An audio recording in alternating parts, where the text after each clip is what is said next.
안녕하세요. 6월 20일 큐티 가이드 시작하겠습니다. 1번입니다.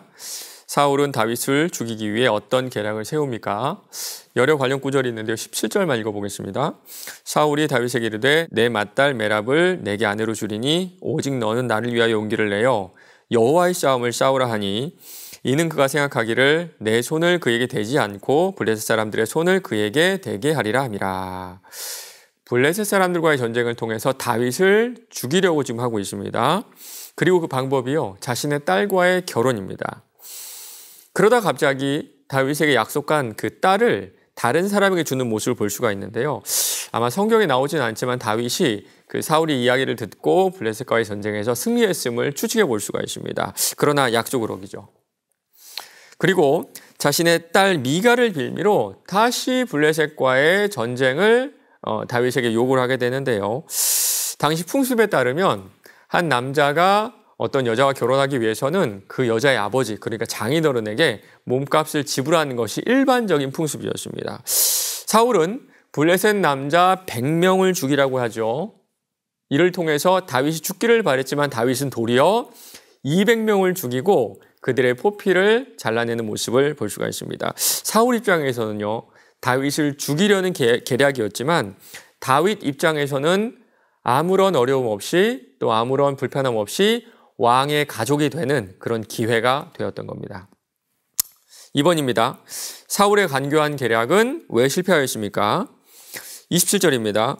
다윗이 일어나 그의 부하들과 함께 가서 블레셋 사람 200명을 죽이고 그들의 포피를 가져다가 수대로 왕께 드려 왕의 사위가 되고자 하니 사울이 그의 딸 미갈을 다윗에게 아내로 주었더라. 사울은 음모를 꾸미고 또 꾸미는데요. 그럴 때마다 다윗에게 새로운 기회가 주어지고 또 주어집니다.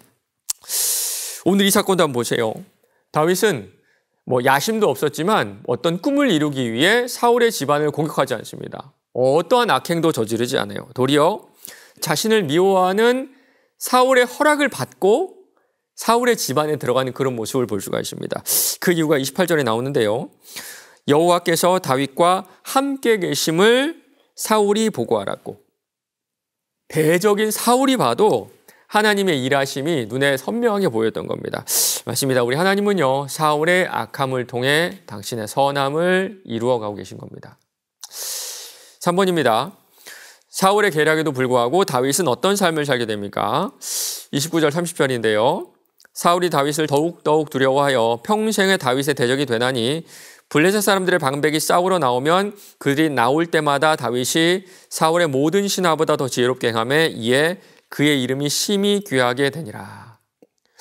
이후에도 블레셋의 장군들이 심심치 않게 종종 이스라엘을 침략하고 괴롭혔던 것 같습니다. 그런데 그때마다 다윗은 그 어떤 사울의 신하보다 지혜롭게 잘 대처했다 그래요. 그래서 그의 이름이 심히 귀하게 됐다 이렇게 하는데요. 이거는 이름이 좀 유명해졌다, 유명세를 탔다, 명성이 높아졌다 이렇게 번역할 수도 있을 것 같습니다. 그런데 한글 성경에 빠진 어떤 내용이 있거든요. 다윗의 이름이 그러니까 누구에게 높아졌냐 하면요, 블레셋의 방백들, 블레셋 장군들 사이에서 그 이름이 심히 귀하게 했다 그런 뜻입니다. 이스라엘의 왕은 여전히 사울이죠. 그러나 국제적인 명성은 지금 다윗이 가져가고 있는 겁니다. 적들조차 다윗을 인정하는 모습을 볼 수가 있는데요. 역설적이게도 이 모든 과정이, 이 모든 결과가 사울의 계략 때문이죠.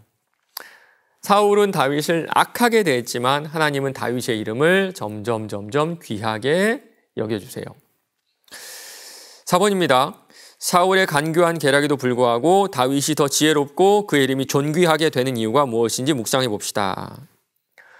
사람은 영물이라 그러죠. 그래서 다른 사람의 의도를 좀 쉽게 파악하고요. 특별히 좀 악한 의도는 훨씬 더 쉽게 직감적으로 우리가 파악할 수가 있습니다.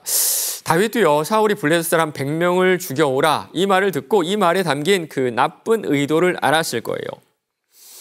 저 같으면요, 핑계를 댔을 것 같아요. 몸이 아파서 못 갈 것 같습니다. 가족에 문제가 있어서 아니면 해야 될 일이 있기 때문에 어려울 것 같습니다라고 할 것 같은데요. 다윗은 순종합니다. 왕으로 세우신 그 권위를 인정하고요.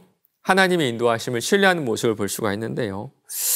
이렇게 하나님은요, 상황도 환경도 넘어서 절대적으로 당신을 신뢰하는 다윗을 귀하게, 아주 존귀하게 높여주십니다. 5번입니다. 사탄이 끊임없이 나를 넘어뜨리려고 할 때 내가 취할 수 있는 태도는 무엇인지 생각해 봅시다. 사탄은 끊임없이 우리를 괴롭히고요. 그 괴롭힘은 정말 끊이지 않을 수가 있습니다. 29절입니다. 사울이 다윗을 더욱더욱 두려워하여 평생에 다윗의 대적이 되니라. 우리가 믿음으로 살면 살수록, 우리가 선하게 대하면 대할수록 사탄은 우리를 더 강하게 넘어뜨리려고 할 겁니다. 그러나 다윗은 사울이 죽는 날까지 악을 악으로 되갚지 않는 모습을 볼 수가 있습니다. 바로 이것이 예수 믿는 우리가, 예수 믿는 사람인 우리가, 예수의 사랑을 아는 우리가 가지고 있는 유일한 무기가 아닐까요? 복수하지 않는 것. 악을 악으로 갚지 않고 악을 도리어 선으로 갚는 것. 오늘 하루도 선하신 하나님의 뜻을 신뢰하며 악을 선으로 갚아 나가시는 저와 여러분 되시기를 바랍니다.